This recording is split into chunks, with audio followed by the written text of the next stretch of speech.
Goldilocks and the Three Bears, retold by Sarah Delmege, illustrated by Kevin Scott. Once upon a time, Goldilocks was playing in the wood near her home. Her blonde curls bounced and bobbed as she danced around the rustling trees and skipped along the pebbly path, humming to herself. Suddenly, Goldilocks stopped and sniffed the air. A yummy smell was coming from the middle of the wood. Rumble, rumble.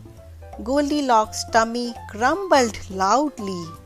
Goldilocks followed the delicious smell and soon found herself in front of a little house. "How sweet!" she cried, clapping her hands in delight. "I wonder who lives here." Goldilocks knocked loudly on the front door. Knock, knock, knock. But on the last knock, the door swung open. Nobody was home. Goldilocks saw 3 bowls of porridge on the kitchen table. Her tummy rumbled again. "I'm sure no one will mind if I go inside and have a little taste of this porridge," she told herself. Goldilocks picked up a spoon and started to eat from the biggest bowl of porridge. "Yuck!" she cried, shaking her golden hair. "This porridge is far too cold." Goldilocks tried the medium-sized bowl. "Ouch!" she gasped. "This porridge is far too hot." Finally, she tried the porridge in the smallest bowl. It was just right, and she ate it all up. Then Goldilocks went into the living room for a rest. Goldilocks sat in the big chair, but it was too high up.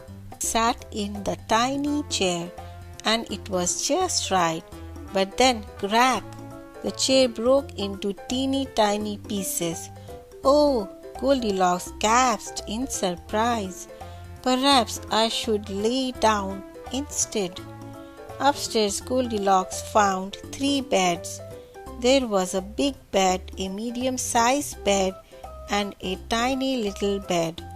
Goldilocks jumped up and down on each bed in turn. The big bed was too hard, the medium-sized bed was too soft, and the little bed was perfect. Goldilocks sighed happily, and the little girl crawled under the covers and fell fast asleep. Meanwhile, 3 hungry bears returned to the house in the wood. They had been for a walk while their hot porridge cooled down in the kitchen. But the door was already open, and there were muddy footprints in the hall. Daddy Bear gasped and gave out a loud roar. "Someone been eating my porridge," he growled. "Someone been eating my porridge too," bellowed Mommy Bear.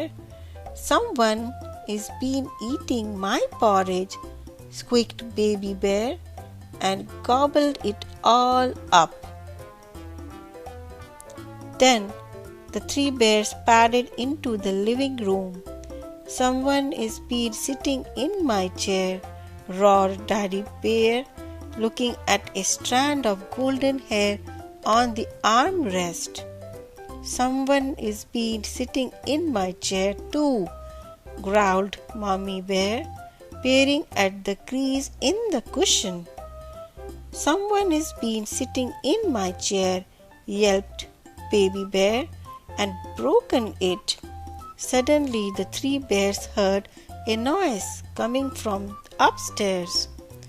Daddy Bear, Mommy Bear, and Baby Bear rushed up the stairs and into the bedroom. "Someone is been sleeping in my bed," roared Daddy Bear, looking at the crumbled sheets. "Someone is been sleeping in my bed too," growled Mommy Bear, straightening the untidy covers. Goldilocks woke up with a start and found 3 bears peering down at her. She leaped out of bed and ran out of the house and sped off through the forest as fast as her legs would carry her. And the 3 bears never saw Goldilocks again. The end.